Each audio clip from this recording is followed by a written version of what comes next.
jërëjëf mbokk yi ñuy seetaan si la Thiès Soir TV tey ñu daal di wàcc dem si Talamine fekk fa Abdoulaye Niang Abdoulaye asalaamaaleykum. salaamaaleykum wa rahmatulah. maa ngi lay nuyu. maa ngi lay fay ku baax. tey ñu ñëw seet si la bëgg a seq ak yow waxtaan. waxtaan bi nag waxtaan politique la mais waxtaan aussi seeti citoyen sénégalais fas yéene ko laaj ci lépp li nga xam ne moo xew ci réew mi jamono ji rawatina ci Thiès certes ñu ngi jëm ci ay échéances muy élection présidentielle bu 2019. mais pour l'heure on va parler de mobilisation mais aussi de point de vue politique Ablaye nga bokk ASP. Alliance pour un Sénégal prospère. seen tur bi junj na lu bëri de mel na. waaw dëgg la maa ngi lay nuyu bu baax di rafetlu jotaay bi di la wax ni man maa ngi tudd Abdoulaye Fall Niang ñu gën ma xamee ci turu Assane Niang ma bokk ci Alliance pour un Sénégal prospère te président Mamadou ñu ngi jiite ko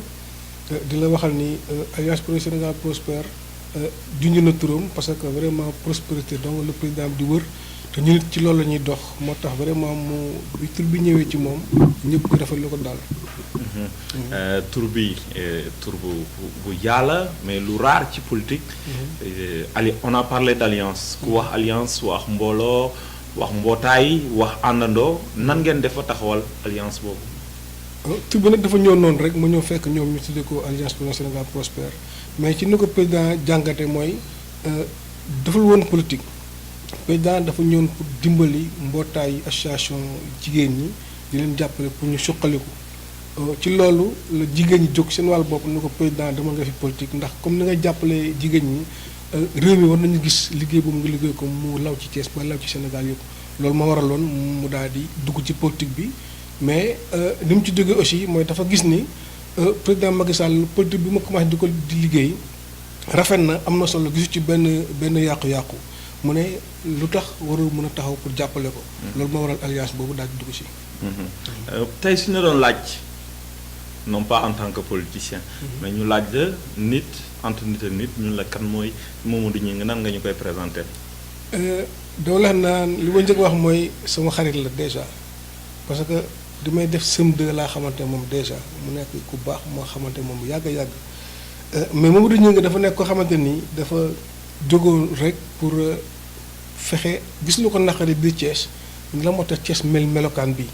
mu bëgg koo taxawal. bëgg koo liggéey bëgg koo doxal moo waral mën la sànq muy commencé dimbali jigéen ñi di dimbali xale yi di jàng di dimbali aussi ñi nga xamante dañoo màgg te néew doole mais moom su ma waxee mooy kan mooy ku jàng ba def démission ci fonction publique ubbi école boppam loolu liggéey rek moo ko tax a jóg surtout nag liggéey Thiès rawatina zone est bi ñu nekk. kooku daal su ma lay wax ci moom daanaka du ma ci mën a wax lu bëri parce que loolu laa xam ci moom mais nit ku baax la nit ku bëgg Thiès la ba pare doon doomu Thiès teg si doon séeréer vraiment te boo waxee Thiès séeréer moo tax ñuy wax doon doomu Thiès teg si. Thiès jànkeen. Thiès jànkeen waaw mu nga waaw. bon Mamadou Gningue. ak alliance bi yëpp ngeen door. mais ça fait yàggagul. maanaam mën nañu ne gan ngeen wala sax en français on dirait tout simplement que vous êtes des bleus. ci landerneau politique bi. mais apparemment ku ko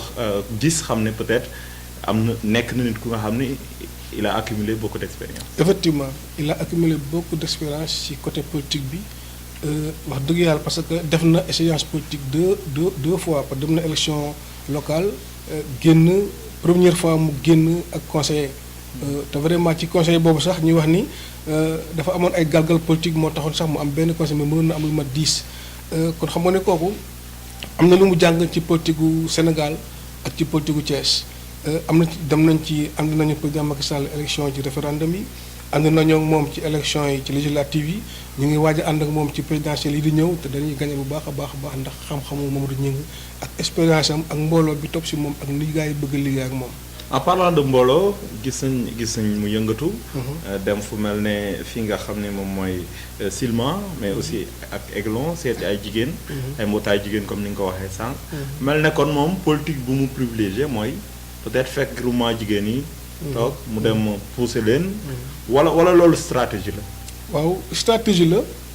d'une part d'une autre part dimbal la parce que tamit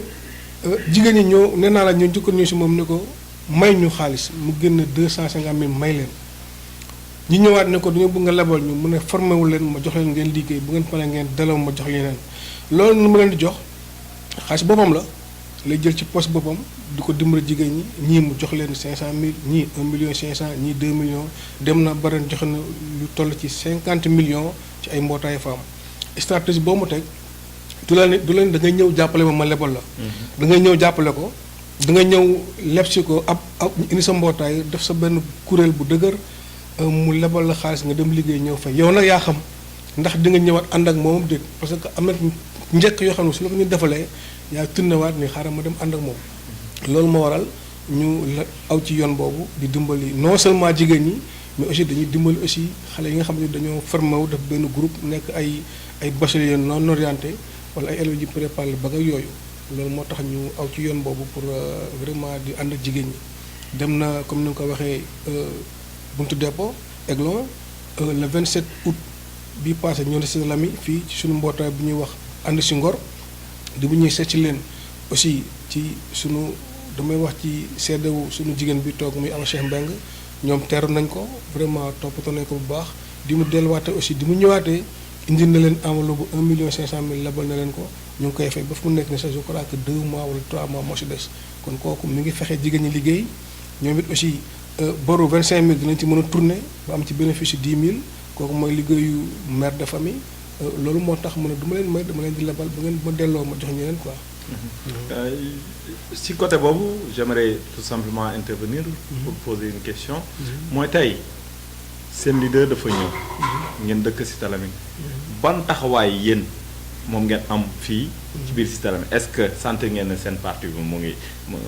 ngi màgg ou bien mobilisation bi mu ngi ci ay jafe-jafe. waaw mi ngi màgg laay wax ndax ba ñu commencé ba léegi mouvement yi ñeenti mouvement kese la woon ñeenti groupement yi ndax la woon groupe jigéen benn ngi fi Cité Lamy Mariam Faye jiite ko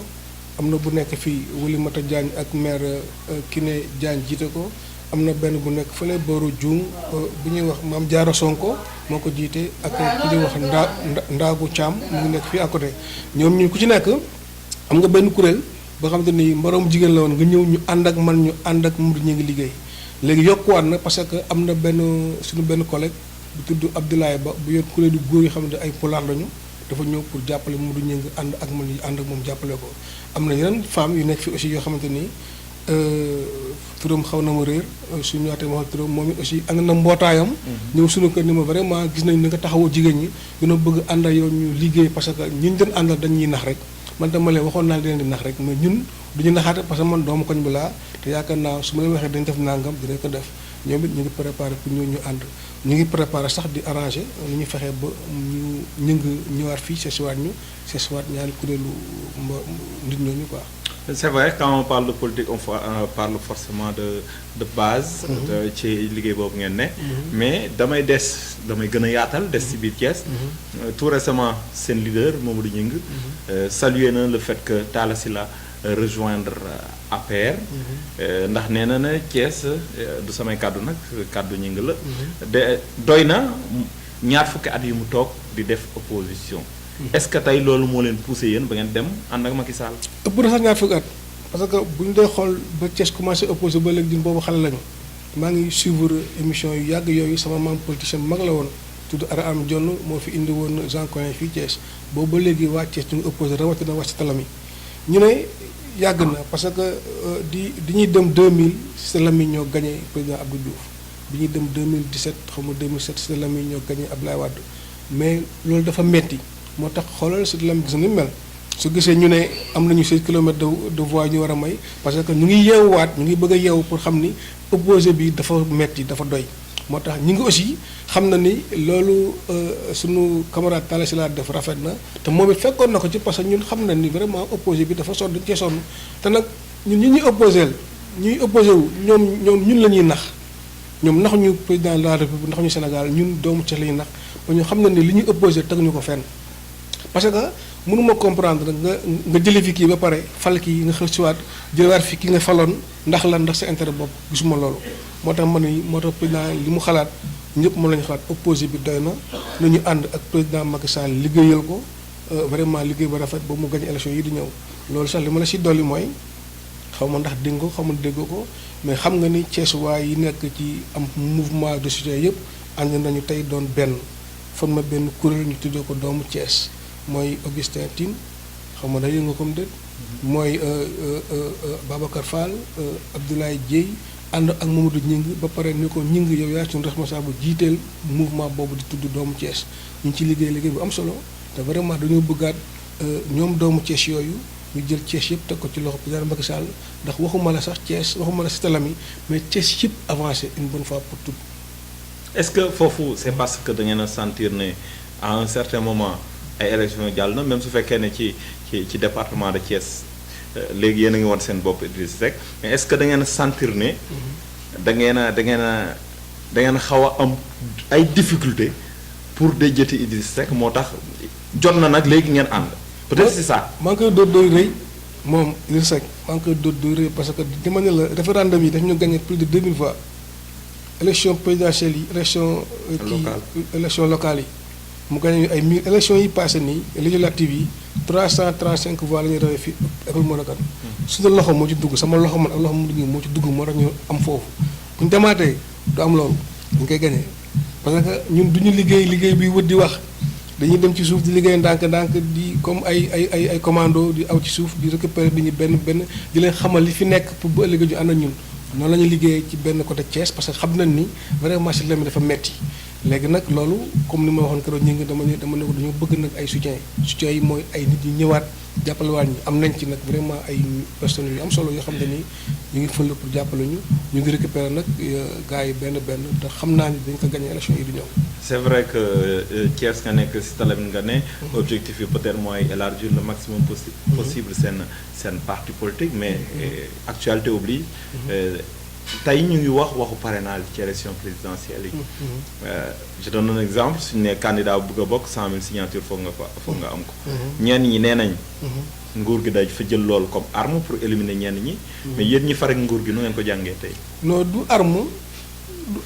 arme c'est que xam nga aussi ñi nga xam ne dañoo jël ci dañoo ne ci biti ñoom façon lu nguur gi wax rek ñu ne nañ ko ñu jëkkati ko def ko lu bon contre ñoom. fekk na pour parti politique yi aussi bëri na te vraiment am na si yoo xamante ni duñu fay nekk nii rek xamuñu leen gis naa ci benn ku préparé ku bees koo xamante ni yaakaar naa doomu Thiès la parce que ay waajurum Thiès lañ dëkk mu xëy benn jour rek géej gi dafay woote dem politique ak yooyu tout ça pour ñëw jàpp la ñëw parce que xëy nee na politique bi ñuy politique neex ko te pourtant ci gouvernement Macky Sall la bokk am na ndomba tànk yoo xamante ni président Macky Sall moo ko fal bu demee tey ba taxaw ni li mu liggéey doy na waar man dafa may jaaxal quoi. Thierno Alassane Sall nga bëgg a. non waxuma kooku waxuma Thierno Alassane Sall. ah koo bëgg a wax. am na ñeneen ñoo xam ne xamagu leen ñu ñëwaat ñëw bu ñëwee da nga xam seen tur ay doomu Cité Lamy lañu pourtant loolu la ñuy wax quoi mais waxuma ci man Thierno taluma wax ak moom quoi. ah lu tax taloo wax ak moom. pourtant à un certain moment yéen a bokkoon camp. su jékki-jékki gis si ne doxalin bi. à son avis doxalin bi neexu ko wala du lii lañ ko waxoon dès le départ. peut-être am na droit génn wala. Thierno suñu doomu sëriñ la am na yoo xam ne ñu ko wax mais dama jàpp ni mu commencé politique boobu baaxul pour man en tant que jeune politicien sama doomu kilifa la sama doomu sëriñ la mais ni ma ko doxalee baaxul te xam naa sax moom mi ngi koy rëccu bu ko waxee bu ko waxul parce que dégg naa ay nit nekk ci moom am na lu ñuy wax ci moom la xamante ne vraiment ñu ngi ci xaw a dellu ginnaaw. kon daal su ma la déggee ku nekk ñàkk a nekk ci nguur gi wóorul te yow noonu nga bëgg a. non nekk ci nguur gi moo metti moo wóorul. parce que boo nekkee ci nguur gi. da ngay nekk koo xamante ni vraiment da ngay sonn da ngay am pression parce que Mamadou Gningue nekkul ci nguur gi. ñu ngi liggéey aisément sans problème Mamadou Gningue bu nekkoon ci nguur gi ci lay gën a amee problème parce que ci lay gën a sonne parce que lu mu wax ñu ne noonu li mu ne si nguur gi moo tax mais fu mu nekk nii lii bu ne def lu ko neex lii bu ne wax lu ko neex parce que Macky Sall jox ko 1 franc il prend son argent di ko jox doomu Thiès. juste une dernière question toujours actualité oblige. ki nga xam ne moom mooy Khalifa Sall tey lañ ko daan. juróomi at ak alamaan. noo ko jàngatee est-ce que yoon la ñu denc ko lu toll noonu. est-ce que avertissement la pour ñeneen nit ñi nga xam ne ñu ngi gérer xaalisu réew mi. wala tout simplement comme ñeneen ñi nañ ko gisee ne c'est arbitraire maanaam mbirum politique moo ko lal. waaw xam nga soo ma nee yoon la damay xaw a jaaxal parce que man jànguma yoon. de toute façon ñi jàng yoon ñoo boole woon def benn kuréel ñii di ko défendre ñii di ko contre ba far ñu trouver solution boobu noonu mais man dama jàpp ni rek bu ñu la dénkee xaalis xaalis bi nga ciy jël bés bu nekk dara boo liggéey bu ñu ñëwee la li nga dénkoon wax ñu noo ko def da ngaa war a wax noo ko def rek su ko defee jamono ñooy ma loolu daal laa wax mais quant à nag ndax ni ñu ko tëjee yoon la ak yooyu du ma ci sori parce que jànguma droit mais métti na lool parce que wax dëgg yàlla doomu Sénégal la borom ndombay tànk la métti na trop ci daan ñu ko daan maa ngi koy masaw di ko masawu seen waa kër di ko masawu aussi magam bi génn àdduna daaw te nga xamante ni man ak moom ñoo bokk kuréel mu bokk kos-kas nekk Dakar di ko masawu wax dëgg yàlla di xam ni vraiment yàlla mooy teg ay nit ay nattu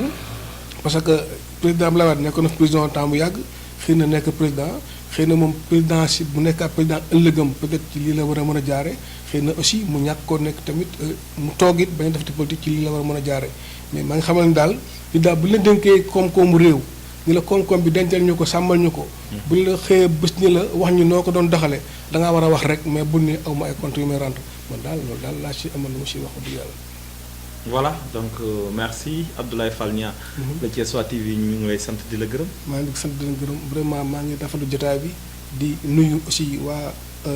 mouvement ànd ci ngor bu Sitalam yi suñu responsable yi jiite ko suñu jigéen bi toog nekk ci conseillère muy Awa Cheikh Mbengue di rafetlu sama tonton Alioune Dione mu fi toog léegi du ñu jàppale ak équipe bi nga àndal ak wàcce chep di xamal ni daal vraiment ñun taxaw nañu tem pour topp si gannaaw Mamadou Gningue jàppale ko ba ñu gagné élection yi ci école Modou Kane incha allah. Objectif bi donc mooy falaat Macky Sall loolu ngeen bëgg ci am taxawaay bu rafet. jërëjëf yéen ñu doon seetaan tamit ñu ngi leen jaajëfal bu baax a baax bu leen fàttee abonné ci seen chaîne YouTube la Thiessois TV chaîne bi nga xam ni moom moo fi ñëw pour soppi yenn doxalin jërëjëf. merci beaucoup.